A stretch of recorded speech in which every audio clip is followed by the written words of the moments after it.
Look at the sheer force of these waves. For most countries, an ocean like this serves as a natural boundary.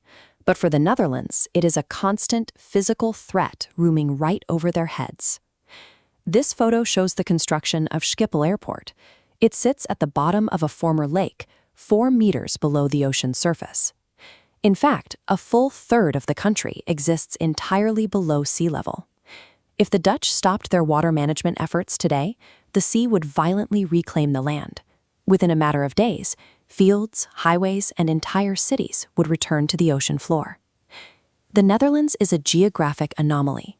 It is an artificial territory, sustained only through 1,000 years of continuous mechanical warfare against the rising tides. This diagram shows a polder, a tract of lowland enclosed by dikes. The country essentially functions as a giant bathtub. Rain, river runoff, and seawater constantly seep into this basin and must be lifted back out. These iconic windmills functioned as the original water pumps, using wind power to lift water out of the polder step by step, pushing it seaward. Draining the water caused the peat-rich soil to dry out and compress. The ground shrank and sank lower, forcing the Dutch to install larger pumps. This drained the soil further, causing the ground to sink again. Their survival strategy became a trap.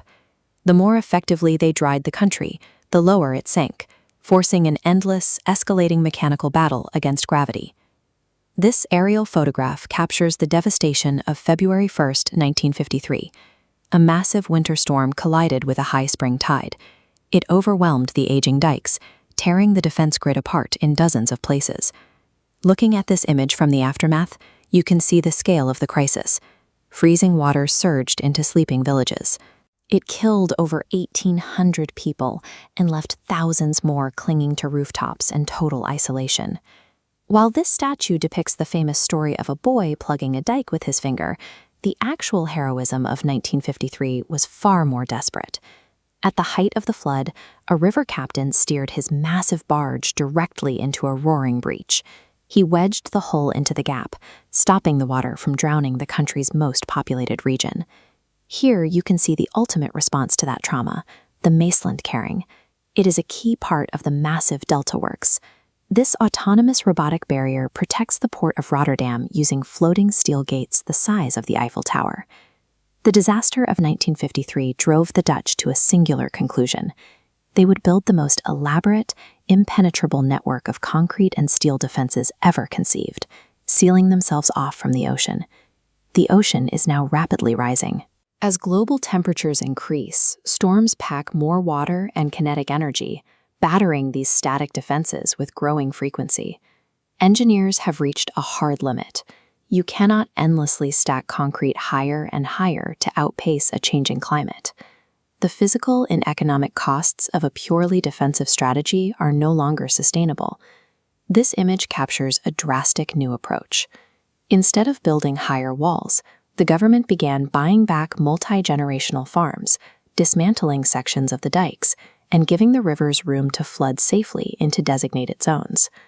To protect their major cities, the Dutch are surrendering land they spent 1,000 years fighting to reclaim. They have moved from a posture of total war to a strategy of negotiation. By purposefully inviting floodwaters back into their territory, the Dutch have forced themselves to solve a new problem. How do you protect the communities living right in the middle of these flood zones?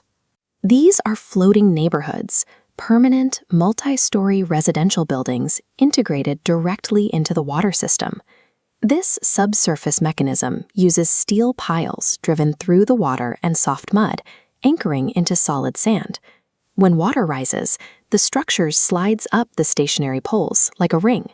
Flexible cables underneath stretch to maintain utility connections without snapping. By designing infrastructure that dynamically adapts to a rising tide, a once deadly emergency is transformed into a harmless, routine event. This philosophy of working with nature extends to the coast. This is the sand motor, a massive artificial peninsula made of dredged sand. Instead of constantly rebuilding eroding beaches, the Dutch use natural ocean currents to slowly distribute the sand along the shoreline over decades. Inside their cities, urban planners are taking a similar approach.